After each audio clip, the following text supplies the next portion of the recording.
de Samedi Soir avec Sean. Alors ce soir, comme vous le voyez, je n'ai pas un, mais deux invités à la fois, deux auteurs. On est dans la complète fantasy puisque les deux écrivent de l'heroic fantasy. Donc on a, comme vous pouvez le voir, Guise d'un côté et LR de l'autre. Alors à vous de deviner qui est qui. Ça va être difficile. Ça fait difficile. Ouais, j'ai déjà fait plus dur. Hein. Déjà, alors avant de commencer, comme je vous dis, je vais faire mon mea culpa. Je l'ai déjà fait la semaine dernière, mais j'avais pas le lien. Alors j'ai John en général, donc euh, qui est vidéaste, donc qui fait des vidéos extra. Et on avait parlé de sa chaîne et je l'avais pas publié. Et donc ce soir, c'est l'occasion de le faire. Donc je vais tout de suite commencer par je dis pas bonjour, je dis rien, je dis hop, le lien de John. Voilà, comme ça c'est fait. Vous pourrez suivre ses vidéos sur YouTube et vous verrez que son travail est très intéressant. Voilà. Donc maintenant, on repasse tout de suite à notre actualité de ce soir. On va commencer, pour ceux qui ne vous connaissent pas, vous présenter. On va commencer par Lise. Si tu veux bien nous parler de toi, un peu de ton parcours. Ok, alors bonjour à tous, bonsoir à tous d'abord. Et merci Sean de nous recevoir ce soir. Donc moi c'est Elise Barrow, je suis donc comme tu l'as dit auteur de fantasy. Je suis l'auteur de La quête du temps. Bon, c'est pas facile qu'on se voit en vrai. Donc La quête du temps qui est publiée aux éditions La Plume et le Parchemin. La plume et le parchemin. La Plume et le Parchemin, ouais. Et qu'est-ce qui m'a poussée à l'écriture? En fait, quand j'étais petite, je suis tombée dans la marmite à livres, on pourrait dire. Et dès que j'ai appris à lire, j'ai dévoré tout ce qui me tombait sous la main. Et j'ai toujours aimé les aventures, les belles histoires qui me faisaient vibrer, à tel point que je m'en inventais moi-même. Et en fait, je les faisais défiler sur mon écran intérieur. Avant de m'endormir, j'étais allongée, je fermais les yeux, j'étais comme au cinéma. Je déroulais mes belles histoires. Donc, cette expérience de lectrice, elle m'a nourrie, en fait. Et puis, à côté de ça, dans la réalité, je suis aussi une aventurière dans l'âme. J'ai beaucoup sillonné le monde. J'aime découvrir de nouveaux pays, j'aime expérimenter de nouvelles situations, rencontrer des gens, partager, échanger. Et donc tout ça, en fait, que ce soit mon expérience de lectrice ou mon expérience réelle, ça a nourri mon imaginaire. Et puis à côté de ça, je suis une grande amoureuse de la littérature, et aussi une grande amoureuse de la langue française. Je suis vraiment j'aime les mots et je suis très contente d'écrire en français parce que j'ai beaucoup d'amour pour ma langue, les jeux qu'on peut faire pour des mots. Et donc, naturellement, j'en ai fait mes études et je suis devenue professeure. Donc ça aussi, ça m'a formée à l'écriture. Ça m'a permis, en côtoyant les grands auteurs de la littérature française, ça m'a rendu sensible à un certain nombre de techniques qui permettent de faire vibrer, de créer une atmosphère, d'insérer des sous-entendus puissants dans un texte. Et donc, ça aussi, ça m'a nourri et je sais m'en servir dans mes histoires. Et puis un jour, c'est la petite anecdote que je raconte, mais ça s'est vraiment passé comme ça.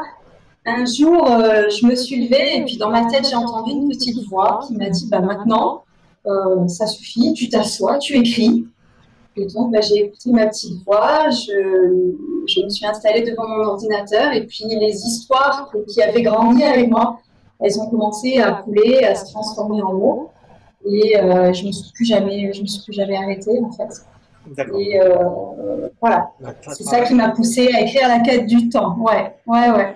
C'est pas mal. Est-ce que tu peux nous citer, alors après on va passer à LR, parce qu'on a déjà pris un peu de temps, est-ce que tu peux nous citer quelques auteurs de prédilection, parce que tu as parlé de ce que tu as découvert de l'écriture, tu as découvert de ces mondes, de tes créations à toi. Est-ce que tu as des auteurs de prédilection? dans ce milieu-là? Alors, oui, alors en fait, bon, bah, du coup, dans mon parcours, j'ai étudié un peu toutes les époques et tous les genres, du Moyen-Âge jusqu'au contemporain, en passant le roman, le théâtre, la poésie, etc.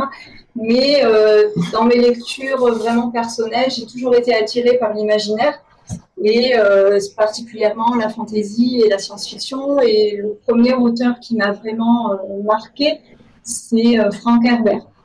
Quand j'ai lu Dune, je suis vraiment tombée sous le charme. Ouais. C'était tout un monde. Je me suis dit, mais c'est pas possible d'arriver à avoir une telle imagination, d'inventer un monde comme ça, aussi différent, aussi beau. Et l'intrigue, elle était vraiment complexe et j'étais fascinée par cet auteur. Voilà. Dernière question avant de passer à LR et je vais enchaîner sur la même question avec lui avant de poursuivre. Lise Bao, c'est ton vrai nom ou c'est un pseudonyme? C'est un pseudonyme. D'accord. Est-ce que ça a un rapport avec Clyde ou pas du tout? Non, pas du tout. On m'a déjà posé la question en plus, mais non, pas du tout. Voilà, c'était pour savoir. Et du coup, je vais chercher une question, ne vous inquiétez pas. Bon, parfait. Donc, LR, du coup, on sait que ton nom, LR Roy, ou je sais pas si on dit Roy. Roy. Donc, c'est fait à partir de ton nom de famille, de ce que j'ai compris. Oui, c'est ça. Et par contre, LR, ça nous vient. Alors, LR, c'est en fait un hommage à mes enfants. C'est l'initiale des deux prénoms de mes enfants, parce que quand j'ai débuté dans la littérature, en fait, je ne savais pas jusqu'où j'allais, si ça allait durer ou pas. Et du coup, j'avais envie de leur léguer quelque chose en théâtre et de leur dédicacer ce livre. Donc, j'ai préféré prendre ce pseudonyme tout de suite qui était pour eux. Voilà. Non, c'est très, ça plutôt pas mal. Et donc, du coup, même question. Est-ce que toi, comment tu en es arrivé à écrire et comment tu en es arrivé ici, en fait? Alors moi, je suis pas venu tout de suite à la littérature, et au monde de la littérature, et pour faire un scoop, quelque chose dont on ne parle pas souvent, en fait, c'est que le premier livre que j'ai lu réellement, je l'ai lu à 17 ans. Avant, je n'avais pas du tout ça. Et c'est Seconde Fondation d'Isaac Asimov. Et un comme Louise, après j'ai lu une aussi. Un peu comme Louise, je me suis dit, waouh, c'est juste énorme un univers comme ça, et ça m'a donné envie d'aller lire et d'aller plus loin. Alors, moi, j'ai commencé par être scientifique, par des études scientifiques, une fac de biologie. Après la fac, j'ai enchaîné dans une compagnie de théâtre professionnel. J'ai fait pas mal de pièces, comme Il est minuit, Dr. Schweitzer, de Gilbert Cesbron, ou encore, je ne sais pas, Trois hommes dans un bateau, de Jérôme K. Jérôme. Et après tout ce passage théâtral, j'ai décidé de changer complètement de cap et de recentrer ma vie sur le métier de vigneron et sur ma famille. Et c'est à ce moment-là, en fait, dans mon métier de vigneron, que j'ai rencontré une amie, quelqu'un qui jouait à World of Warcraft, au jeu WoW, que les gamers connaissent bien, et qui m'a fait découvrir la fantasy à travers ce jeu. Et c'est vrai que ça a été un coup de cœur, mais un coup de cœur pour la fantasy de façon globale. Après, plus tard, j'ai découvert des œuvres majeures en littérature, comme Le Seigneur des Anneaux, Shannara, par exemple, de Terry Brooke. Et c'est vrai que j'ai été toujours frustré en lisant ces textes et ces chefs-d'œuvre, parce que moi, il me manquait des émotions. J'avais envie d'aller plus loin et j'ai été frustré par le manque d'héroïne, par le manque d'émotions et de sentiments que je pouvais trouver dans ces romans-là. Alors, c'est vrai, en sorte, j'ai voulu écrire le livre que j'avais envie de lire à l'époque et que j'aurais voulu découvrir en écrivant les livres à la race. J'avais envie, en fait, de ressentir des émotions, de vibrer avec mes personnages, de rire, mais aussi de pleurer quand j'ai écrit les livres à la race. En réalité, j'avais envie de toucher les gens. Et c'est ça qui m'a vraiment amené à écrire, à l'écriture, à écrire de la fantaisie, parce que c'est un domaine vraiment qui m'avait énormément plu dès lors que j'y avais plongé. Il y a aussi le théâtre, il ne faut pas oublier, qui est dans mon parcours et qui m'influence énormément dans ma façon de traiter en fait les dialogues avec précision et exactement comme si c'était des dialogues qui sonnaient juste en fait comme si on pouvait les dire au cinéma ou dans la vraie vie, dans la réalité. Ça, c'était très important pour moi. Il y a aussi un autre aspect qui m'a amené à l'écriture, c'est mon goût pour les sentiments et l'être humain, en fait. Et la complexité, justement, des émotions entre les personnages et entre les gens. Voilà ce qui m'a amené à écrire L'héritier de la race de Dumont. Tadam! C'est un beau parcours aussi, en tout cas, de passer de la biologie aussi. D'ailleurs, ma femme, c'est la même. Hein. Elle a passé son doctorat. Sinon, pour en revenir à tout ça. Alors, tous les deux, donc deux auteurs différents, dans une maison d'édition différente. Donc, La Plume et le Parchemin pour l'un, et les éditions voilà, c'est toujours, j'allais dire KS. Voilà. Voilà. En fait, à l'origine, c'est les éditions Charles Guénard. Oui, c'est Charles Guénard. Qui a été modernisé pour dire ça. Voilà. Donc, des auteurs différents, des parcours différents, des histoires différentes. Comment vous vous êtes rencontrés? Comment vous avez décidé de collaborer ensemble? Parce qu'on va le voir par la suite.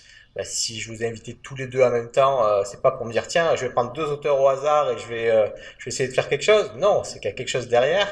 Alors, alors lequel de vous deux veut commencer à en parler? C'est moi. Allez, à toi.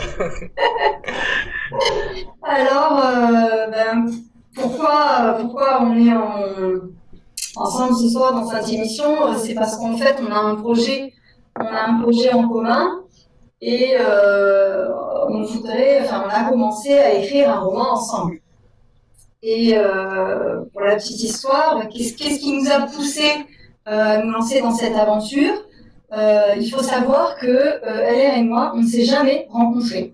On ne s'est jamais rencontrés parce que lui, il habite en France métropolitaine et moi, j'habite à des milliers et des milliers de kilomètres de là, j'habite à La Réunion.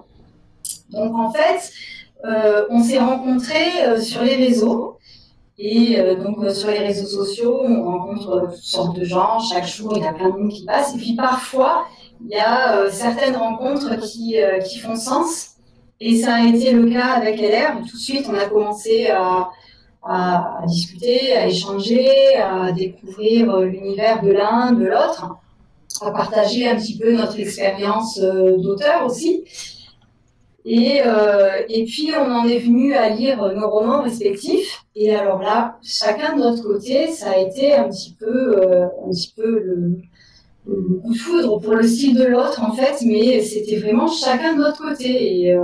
Et je vais parler pour moi là, quand j'ai lu le livre de LR, je me suis dit mais quoi ça. Je suis une solitaire dans le travail, mais là, j'adorerais écrire un livre avec un auteur qui a un style comme ça serait vraiment une belle expérience. Et puis, un jour, comme ça, on s'est mis à en parler et on a été tous surpris de voir qu'on avait eu la même idée. Chacun de notre côté, chacun de notre coin, chacun dans son coin à des milliers de kilomètres et puis du coup on a été très surpris et puis en même temps vraiment content et soulagé parce que du coup ça allait pouvoir prendre forme. Et puis c'est comme ça qu'on s'est lancé dans cette aventure. Cette aventure elle est à la fois littéraire parce que écrire à deux c'est pas forcément évident. Hein, il faut s'adapter, il faut être à l'écoute de l'autre, c'est un vrai travail d'équipe. Et c'est pas toujours facile quand on écrit, mais c'est aussi une aventure humaine parce que au-delà de la relation de l'aventure littéraire, il y a une vraie relation d'auteur à auteur, un vrai partage, du respect, de l'amitié, beaucoup d'éclat de rire aussi. Et c'est vraiment une super aventure. Parce que entre nous tout coule de sens en fait, y a pas c'est comme si toutes les difficultés étaient gommées et tout vient naturellement, tout vient tout seul. Donc c'est pour ça que on a décidé d'écrire un roman fantasy qui sera dans un univers totalement différent de ce qu'on a chacun écrit de notre côté, mais on va rester dans le genre de la fantasy. Voilà. Ouais. Donc, LR, est-ce que tu as quelque chose à rajouter? Alors, sachant qu'elle a fait pas mal de compliments, donc il va falloir que... Oui. Non, c'est vrai. Moi, je rajouterais qu'effectivement, pour écrire à deux, il faut le faire avec la bonne personne. Parce que c'est vraiment une rencontre, comme disait Ali, mais c'est pas juste une rencontre littéraire, c'est aussi la rencontre avec quelqu'un avec qui on s'entend, avec qui il y a un feeling particulier, et qui fait qu'on est fait pour écrire ensemble. Et c'est vraiment quelque chose de, voilà, on l'a ressenti comme ça tous les deux et il n'y a pas vraiment d'explication. Mais par contre, ce qu'on peut expliquer, c'est la manière dont on a appris à travailler. Parce qu'en fait, on a tous les deux l'un que l'autre l'habitude d'écrire seul, on n'a pas parlé d'écrire, et écrire à deux, ce n'est pas quelque chose de naturel, il a fallu qu'on en apprenne, en fait. Qu'on se découvre une technique et qu'on crée une technique de travail, en fait, parce que c'était totalement quelque chose d'improbable au départ. Et à la base, la première chose qu'il a fallu qu'on fasse, c'est écrire une trame chronologique pour être précis et pour rester cohérent, parce que c'est vraiment quelque chose d'étendre de la fantaisie, et on a toujours tendance à se dire la fantaisie, on n'en a pas énormément de barrières, on brise des barrières pour justement brise des barrières de l'imaginaire, mais la fantaisie c'est aussi quelque chose pour lequel il faut être très strict et très cohérent. C'est vraiment la base. Parce que si on est cohérent, notre histoire, même si on est dans la fantaisie analogique, elle va devenir crédible. Et ça, c'est quelque chose auquel on tenait énormément tous les deux. Donc, on a créé une trame très précise. Alors, c'est quelque chose qu'on n'a jamais fait parce que, de notre côté, on n'avait jamais fait comme ça sur le livre. On avait l'habitude, par exemple, d'écrire les scènes, mais pas forcément dans l'ordre, mais plus comme un puzzle. On allait écrire la scène à la page 300 et la scène à la page 1, et après, on les regroupait. Donc pour ça, pour pouvoir continuer à travailler comme on l'avait l'habitude, on a fait cette trame super précise et on a décrit nos personnages, on a décrit leur caractère, on leur a imposé des surnoms. Et on sait exactement où on est en fait à chaque moment de l'histoire. Donc si un jour, parce que j'ai envie d'écrire ou parce que l'inspiration en lui à ce moment-là, il peut choisir une scène, aller piocher dans notre trame et l'écrire. Et après on va la rajouter dans la globalité pour former un tout justement et un livre. Voilà. Et ça, c'est vraiment notre manière de travailler qu'on s'est inventé, qu'on a découvert ensemble. Je sais pas si tu as autre chose à ajouter, Denise. Moi, je dirais que c'est vrai, quand on travaillait seul, la question de la trame se posait pas parce que là, je sais que comme toi, on est pareil. Tout était déjà dans notre tête et donc c'était facile cette histoire de piocher la scène qui nous convenait, qui nous faisait vibrer au moment où on avait envie d'écrire, qui n'était pas forcément la suite de la scène qu'on avait écrite hier. Ben, on le faisait spontanément. Mais c'est vrai que quand on est à deux, ben, on peut pas se permettre de faire ça parce que sinon, comme Alain le disait, ça peut créer beaucoup d'incohérences. Donc du coup, en amont, avant de commencer le travail proprement dit de l'écriture, on a vraiment travaillé notre histoire, vu dans le détail, on a construit notre univers et travaillé l'intrigue. Et puis pour les personnages aussi, c'était important de se mettre d'accord sur les personnages pour pas qu'il y ait d'incohérence après dans les comportements, la manière de parler, la description physique, etc. C'était très important de mettre toutes sortes de choses à plat avant de pouvoir se lancer dans l'écriture des différentes scènes. D'accord. Voilà. Est-ce que donc on voit que vous êtes, donc c'est un travail de complémentarité, hein, donc ouais. C'est très très particulier, donc effectivement d'écrire à deux. Est-ce que vous êtes, enfin, est-ce que l'un de vous deux a plutôt des préférences en général en termes de façon d'écrire? Est-ce qu'il y en a un qui est plus, moi j'écris plus les batailles, les scènes de guerre, l'autre est-ce que écrit plus la partie romance? Est-ce que alors je dirais toi pour les scènes de guerre, donc LR, et Lise pour les... Ben oui, voilà, c'est vrai, c'est un peu comme ça. Alors, j'aime bien quand on tourne le livre, en fait, recevoir une giclée sans l'œil, ça fait froncer les sourcils, tu vois. Non, c'est vrai que moi, j'aime pas ça du tout, par contre. En fait, ce que j'aurais dû faire, c'est de poser la question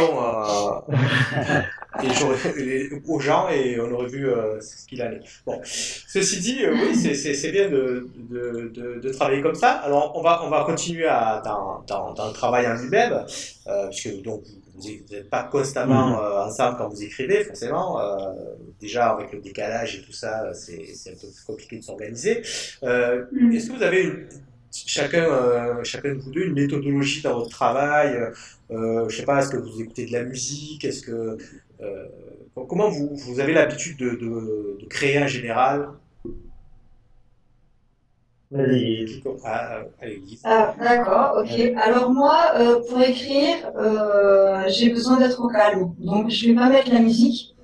J'aime beaucoup la musique, mais en fait, quand j'écris, c'est comme si je sortais de la réalité, que les mots m'emportaient. et je suis dans l'histoire, je suis avec mes personnages. Et donc, tous les bruits qu'il peut y avoir autour de moi, dans la réalité, ça coupe, ça casse cet effet magique qui me propulse dans mon histoire. Donc, je n'arrive pas à écrire avec de la musique. Je sais que certains le font, et c'est vrai que on dit que ça aide à se concentrer, etc. Mais moi, ça me déconcentre parce que à ce moment-là, je vais partir écouter la musique, elle va m'emporter, et du coup, je ne vais plus être emportée dans mon univers. Donc, pour moi, c'est beaucoup de calme. Oui, le maximum de calme. Je m'isole dans une pièce et je suis là, mais sans être là. Je suis déjà partie en voyage dans mon univers de fantaisie. D'accord. Et pour toi, Léa? Alors moi c'est un petit peu différent parce que j'écris principalement la nuit, donc j'ai un métier que je suis aussi durant la journée, donc déjà c'est le calme pour la nuit, entre autres, et c'est vrai que j'écoute de la musique, mais au moment, je veux dire, d'imaginer ou de créer dans ma tête la scène. D'imaginer des choses, la musique va me porter, va me d'amener des idées et d'en manger. Mais par contre, au moment d'écrire, non, je peux pas avoir la musique, je peux pas avoir des choses autour qui tombent parce que comme dit, j'ai besoin d'être recentré sur ce que je vais faire en fait. Et j'écoute jamais de musique pendant que j'écris en fait. À la rigueur, pendant une relecture ou une correction, c'est possible.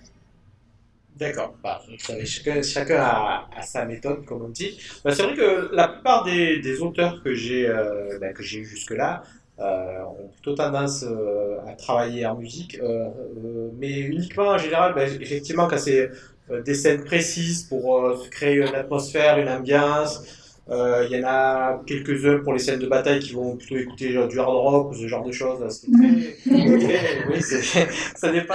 Ça se comprend, hein, ça se comprend. Ça dépend vraiment. Mais c'est vrai qu'on a tous une façon différente de travailler et c'est pas mal. C'est bien d'avoir un peu le retour des autres et voir comment ils font. C'est pas mal d'échanger, de partager toutes ces expériences comme ça et de voir que chacun est unique en fait. On a tous chacun notre manière, notre relation à l'écriture et c'est intéressant aussi de voir la méthode de chacun. Ouais. Ben on revient justement sur votre travail. Donc là, vous préparez effectivement à quatre mains un roman donc de fantasy. C'est une bonne chose, mais sachant que tous les deux, vous avez sorti chacun un roman qui est le début d'une saga, hein, puisque c'est le tome 1 pour les deux. Qu'est-ce que vous envisagez pour la suite? Est-ce qu'on peut parler, on va commencer à nouveau par Lise, puisque on a commencé toujours par Lise. Toi, par exemple, la quête du temps, est-ce que tu sais combien il y aura de tomes? Comment ça... est-ce qu'on pourrait savoir plus sur ce qui va se passer par la suite pour cette saga-là, en tout cas? Alors, oui, je sais exactement combien il y aura de tomes parce que j'ai toute l'histoire dans ma tête. Et en fait, il suffit juste que j'ai suffisamment de temps pour la mettre en mots. Mais je sais exactement ce qui se passe du début à la fin. Donc, je dirai rien, je dirai pas la fin, bien sûr. Oui. Mais, c'est dommage. Donc, ça serait dommage. Donc le tome 1, effectivement, il est paru aux éditions La Plume Le Parchemin en fin 2019 en e-book et fin 2020 en papier, en version papier. Et le tome 2 est déjà dans les mains de l'éditeur depuis un certain temps déjà, et ça a un petit peu pris de retard avec tout ce qui s'est passé, la crise, le Covid, etc. Mais il est tout prêt, tout chaud, et il va apparaître très prochainement. Et donc après, il restera le tome 3 et le tome 4 qui sont déjà en cours d'écriture, donc de manière un petit peu puzzle, hein, quelques scènes par-ci par-là, et après il faut remettre dans l'ordre et assembler tout ça, mais ça suit son cours, voilà. Donc 4 tomes. 4 tomes, oui. C'est rare, je dirais. Ah oui. Oui, c'est plutôt rare en général.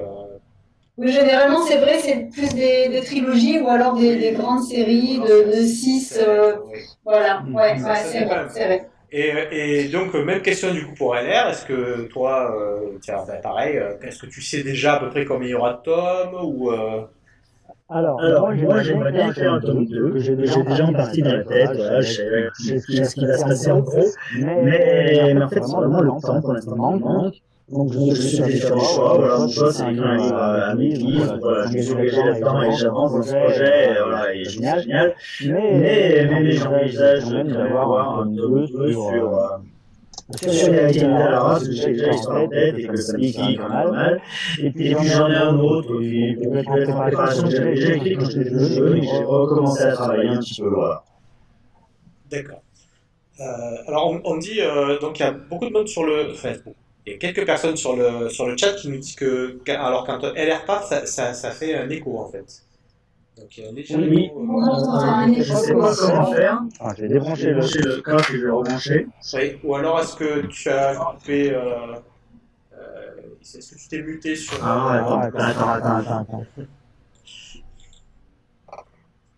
Attends. Est-ce que c'est mieux? J'ai coupé tout ce qui hésitait en son hormis Messenger. Non, j'entends l'écho. Alors attends, est-ce que ça vient de cri de femme alors?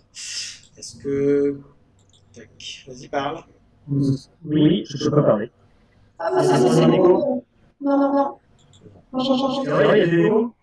Ouais, bon, c'est pas si gênant, hein, puisque là, ça passait, mais bon, voilà, on peut pas faire mieux, mais c'est déjà pas mal. Bon, alors moi je sais pas pourquoi. Si c'est mieux qu'avant, bah tant mieux. J'ai pas fait grand chose. J'ai débranché et rebranché le matériel, alors. Bah là, c'est mieux en fait. Je ne sais pas pourquoi. Voilà. Attends. Bon, bah tant pis, c'est pas le cas avant. Je suis désolé. Allez, on commence. Depuis le début, on l'a fait. Donc alors, on disait. Donc, tu disais que tu faisais donc un tome 2 et que, Oui. Et que pour l'instant, tu étais plutôt pris par ton beau projet. Alors, concernant Oui, votre voilà. projet, justement, est-ce que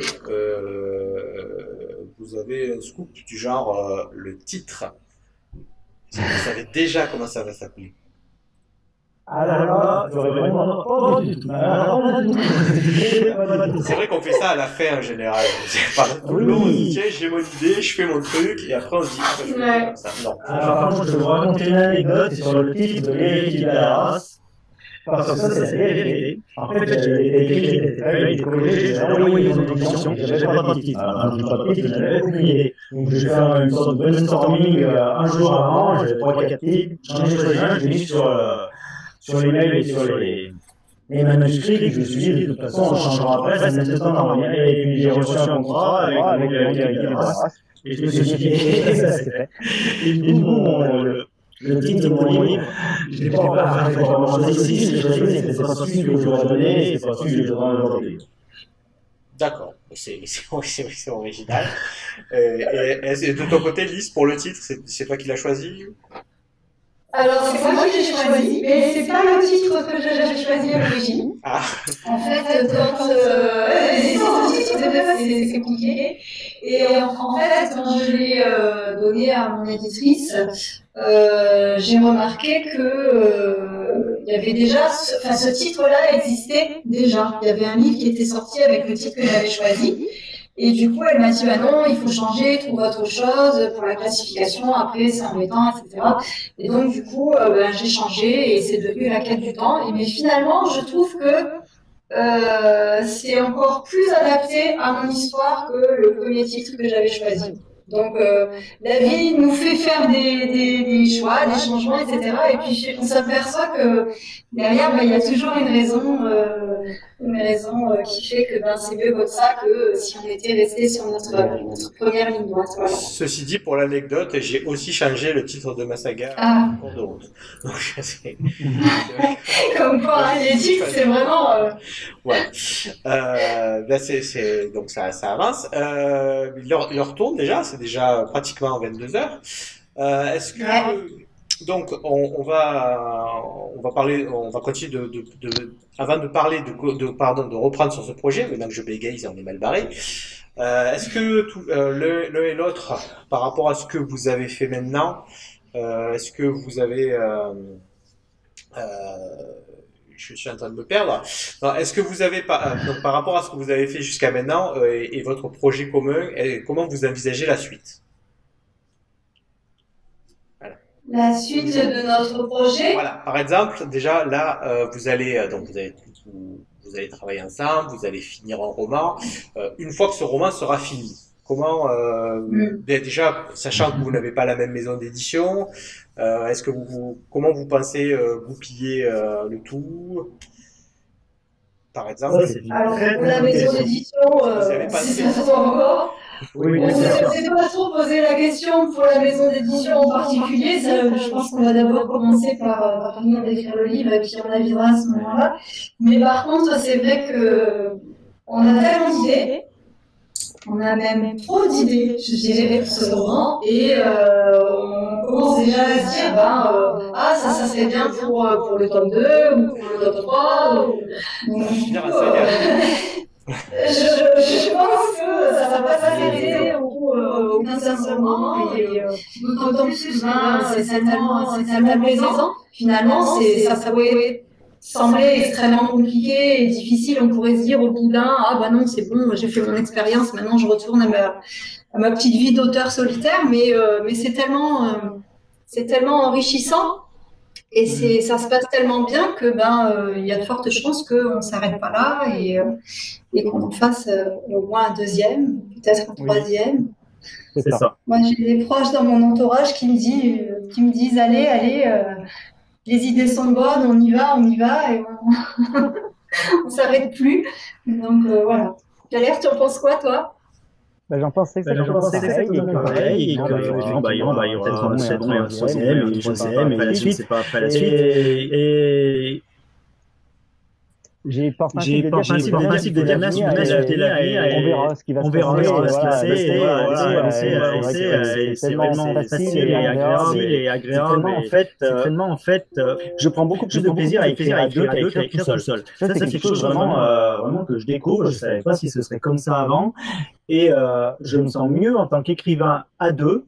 Peut-être que ça me rassure, je ne sais pas, peut-être, mais c'est vrai que c'est tellement du plus, en fait, sur plein de choses, sur les idées, sur la création. Ça veut dire 2 fois plus d'idées, 2 fois plus de facilité. Si on a un doute sur quelque chose ou une question, hop, l'autre est là pour répondre, même sur la promotion, sur la com, plein de choses. En fait, on est deux. Et du coup, on est vraiment accompagnés et on est plus seul. Moi, c'est vrai que c'est quelque chose qui me manquait quand j'ai écrit Irrégular, c'est que je m'en aperçois vraiment aujourd'hui. C'est marrant ce que tu dis, je suis assez d'accord avec ça. On se sent plus fort à deux, mais avant on s'en rendait pas compte. Mais ce travail d'équipe, ça nous apporte vraiment sur tous les plans, que ce soit au niveau de l'inspiration, de l'écriture, de la promotion, comme tu disais aussi, c'est vraiment et ça nous met encore plus en confiance. Ça nous permet de voir plus loin et d'avancer en toute confiance. C'est vraiment super. Oui, et d'avoir, en fait, ça nous ouvre des portes sur des pans d'imagination ou sur des choses qu'on n'aurait pas forcément osé aller faire par nous-mêmes parce que c'est pas forcément notre domaine, on n'est pas orienté dans ce sens-là. Et que d'un seul coup, ça nous ouvre des portes et ça nous emmène sur d'autres chemins, sur d'autres routes, comme cette interview ce soir qui se passe super bien. Et voilà, c'est des choses qu'on n'aurait peut-être pas imaginées si on avait été tout seul. En tout cas, j'ai hâte de connaître le résultat, voir ce que ça peut donner quand 2 univers se rencontrent. Donc voilà, en tout cas, merci pour cette partie-là. On va revenir un peu sur... Et tu vois, si je peux juste ajouter une chose, tu vois, c'est exactement ça. Lise, c'est une littéraire pure et dure, alors que moi, je suis pas du tout littéraire. Je suis un scientifique à la base. Ceux qui me connaissent n'ont jamais vu comme un littéraire. On vient de 2 mondes différents, et c'est ça qui est vraiment intéressant, du coup. Parce qu'on s'apporte des choses différentes. Des choses différentes, bien sûr. On serait du même monde, on aurait vécu la même chose, on s'ennuierait peut-être un peu. Enfin, on s'ennuierait peut-être pas, c'est pas ce que je veux dire, mais on s'apporterait pas autant que là, je pense. Ça, c'est vrai qu'on se connaît même bien et on s'apporte beaucoup de choses. C'est une façon de voir les choses, en tout cas. Donc je dis, on va revenir du coup sur votre actualité, tous les deux ce que vous avez en ce moment, puisque mine de rien, vous avez chacun de base votre univers, avant que les deux se côtoient. Alors on va commencer encore une fois par Lise. Donc je vais déjà partager pour ceux qui ne le connaissent pas. Donc tu as un blog. J'ai un site, oui. Alors je dis blog parce qu'il est fait comme un blog. tout simplement. Alors, je vais le partager. C'est comme ça, les gens pourront le découvrir. D'accord. On pourra se rendre compte qu'on a une partie il y a ton parcours, d'ailleurs, qui est là. Donc, vous pourrez découvrir donc son univers. Et alors, j'ai pas regardé, est-ce qu'il y avait un extrait? Oui, il y a deux extraits qui sont publiés sur le site. Il suffit d'aller sur la page roman et il y en a un qui est en lien sur exact, voilà. sur cette page-là. Sur la partie roman, vous avez tous les endroits où vous pouvez vous le procurer. Voilà. Alors, par contre, LR, j'ai pas vu. Alors, je suis tombé sur les éditions SK. Oui, j'ai un site internet. Voilà, je veux bien que tu le partages. Je te laisse faire. Mon site internet, c'est héritierdudallaras.com. On le trouve normalement, ils sont en 4e ou 5e sur Google. Il n'y a pas de souci. Si tu tapes le titre de mon livre, il est sur WordPress. Oui, c'est déjà vu en fait. Oui, il y a des vidéos dessus, il y a beaucoup de choses très visuelles, des personnages. Alors, voilà, justement, on va parler. Alors, je vais faire une parenthèse sur l'héritier du Dallaras parce que je voulais quand même en parler. Les deux univers sont tout à fait dans ce que j'aime en général, mais l'héritier du Dallaras a une certaine particularité. C'est le fait que tes personnages soient castés, on va dire ça comme ça. Voilà, c'est ça. Oui, complètement. Voilà, on a des. Alors, est-ce que tu peux nous parler de cette partie-là? Comment ça s'est passé? Qui sont ces gens qui sont tes personnages en fait? Alors, ce sont beaucoup des connaissances et des amis qui correspondaient physiquement ou visuellement à mes personnages et qui ont accepté de me suivre dans l'aventure. Voilà, j'ai organisé avec une photographe qui avait fait des photos pour ma famille, les enfants. On a organisé un shooting photo, on a fait des costumes et voilà. Et après, on a réalisé ces personnages. Et par la suite, en fait, je me suis occupé de tout ce qui est la partie graphisme, parce que j'avais une formation graphique derrière qui me permettait de le faire. Et en entraînant un autre, 3 teasers sont nés, tous les personnages, et c'est vrai que j'ai envie de m'arrêter, c'était un peu magique parce que j'ai eu du temps entre deux maisons d'édition, parce qu'en fait, il se trouve que j'ai tout d'abord pour les réguliers, j'ai signé très vite un contrat d'édition avec une maison d'édition québécoise. Et puis par la suite, mon éditrice est partie de sa maison d'édition, ça s'est mal passé, et j'ai dit, écoutez, c'est pas un souci, moi, je reviens en France, donc j'ai trouvé une maison d'édition en France, et à bien passé, j'en retrouve une autre. Et du coup, il y a eu un laps de temps d'un an et demi, où j'ai eu le temps. J'ai eu le temps de faire du graphisme, j'ai eu le temps de faire des shootings photos. Et c'est vrai qu'à l'origine, j'étais pas du tout parti pour ça. Et ça m'a permis de mettre des visages sur mes personnages et d'avoir des visuels.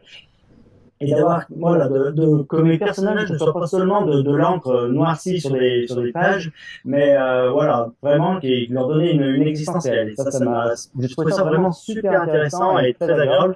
Et ça a aussi un autre avantage, ça m'a donné beaucoup de contenu pour la commercialisation et toute la com autour du livre, en fait. Voilà. Et du coup, je vous invite à regarder le site que j'ai mis en lien, où vous pourrez justement découvrir ces personnages. Donc vous pourrez découvrir les univers de Guise et de LR. Il nous reste quelques minutes. Est-ce que l'un après l'autre, si vous pouviez nous parler de votre roman, Guise, si tu veux bien commencer. Ok, très bien. Juste l'histoire. J'avais plus envie, je trouvais ça plus sympa. Si tu permets, je vais parler un peu de l'héritier du Dallaras. Ah, ben ouais. On peut échanger? Avec plaisir. Avec plaisir. Voilà. Alors, puisque j'ai lu et j'ai beaucoup aimé ce roman, donc je vais vous dire ce que j'ai aimé, particulièrement dans l'héritier du Dallaras. C'est tout d'abord que l'univers est très bien construit. Tu veux que je le dise avec l'accent, Alex, c'est ça? L'héritier du Dallaras. Ça va mieux? Donc l'univers est très bien construit. On rentre tout de suite dans un monde de magie avec des êtres fantastiques, sorcières, nains, elfes. Et puis il y a aussi une histoire haletante il y a une alliance qui se crée entre ces êtres et ils partent dans une quête désespérée pour retrouver l'arche de vie. Et donc, il n'y a pas de temps mort dans cette histoire. On n'a pas le temps de souffler, on n'a pas le temps de s'ennuyer. Les pages se tournent toutes seules. Ça tourne. Et alors, mon vrai coup de cœur, quand j'ai lu L'héritier du Dalaras, je suis tombée en admiration devant le génie militaire de son auteur. LR, il arrive à décrire comme personne les batailles, que ce soit les duels, que ce soit les mouvements de troupes. On dirait qu'il a fait ça toute sa vie. C'est vraiment impressionnant. Et il nous raconte pas une histoire, en fait, il nous la fait vivre.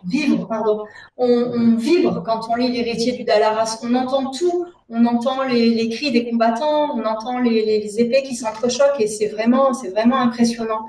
Et dans cette histoire, les personnages sont vraiment touchants. Ils sont à la fois nobles et héroïques, et puis de l'autre côté, ils sont profondément humains, et moi, ça m'a vraiment beaucoup touchée. Voilà ce que j'ai aimé dans L'héritier du Dalaras. Du Dalaras, pardon.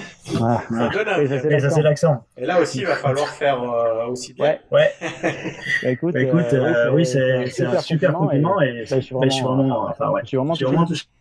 Moi, quand j'ai refermé le livre de Lise, en fait, la quête du temps, j'ai vraiment eu du mal à me détacher de ces personnages, que ce soit Shanassa ou Nick, que j'appelle Nike, mais ça c'est juste pour me faire plaisir.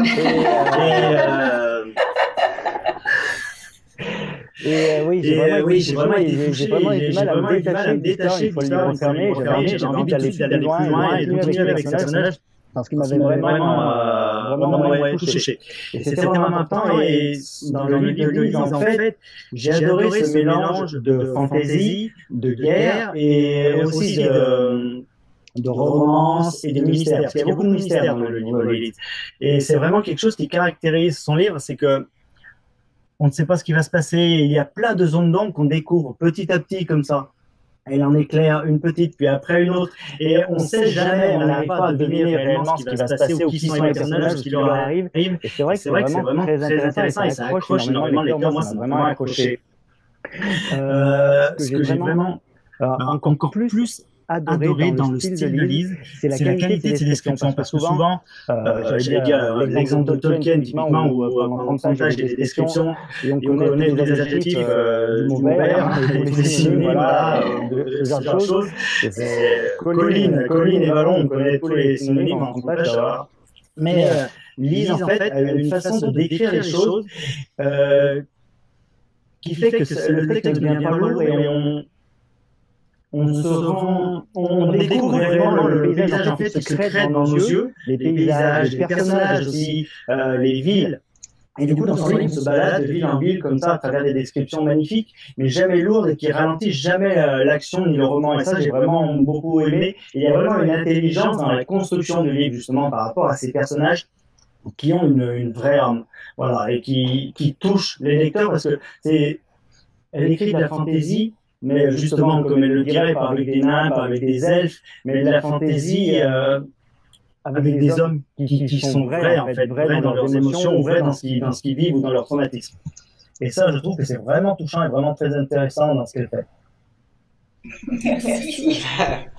En tout cas, c'était une soirée basée sur le compliment. Voilà. Je vous remercie en tout cas tous les deux d'avoir accepté cette invitation. Merci à ceux qui m'ont dit. Voilà, ça s'est bien passé. On se retrouve nous pour l'émission suivante. Alors la semaine prochaine, on a aussi une auteure. On recevra Calliope Verdet, qui écrit aussi de la fantaisie. On reste décidément aussi de la fantaisie dans le registre. C'est le mois de la fantaisie, le sais. Pardon? Ça vient le début, c'est le mois de la fantaisie. Ah ouais, ça doit être ça. Ah ben voilà, ça tombe bien. Ça tombe bien. Voilà. Donc avant de clôturer, on va essayer de regarder du côté du chat. Alors il y a un peu de perturbation, je vois, c'est un peu au ralenti sur Twitch. Alors je sais pas si c'est de ma connexion ou si c'est j'espère que tout s'est bien passé parce que tout est dans le vert, donc normalement ça devrait bien se passer. Si quelqu'un a une question, c'est le moment de la poser. Une question que vous avez toujours voulu poser à l'un ou à l'autre. C'est maintenant. Sinon, merci d'être venu. contente. Bon, la dernière fois que j'ai dit ça, ça a duré 10 minutes de plus. Donc, bon, les gens sont raisonnables, ou ils vous connaissent bien déjà, je ne sais pas. C'est possible aussi, oui. Oui, c'est possible. Alors, merci à tous les deux. Merci d'être venus, en tout cas. Yo. Merci. Et, Merci. en tout cas, je vous souhaite une bonne soirée à tous les deux. Enfin, une bonne soirée et une bonne nuit, même. Pour selon l'heure à laquelle vous êtes. Et, Ouais, moi, il est un peu tard, c'est voilà, vrai. oui, Je ne vais pas faire long feu. c'est déjà dans la nuit, toi. Ah oui, complètement, oui. Je vous dis à bientôt et bonne soirée. Ben, merci beaucoup et bonne soirée à tout le monde. Et à la semaine prochaine. Merci. Bye bye tout le monde.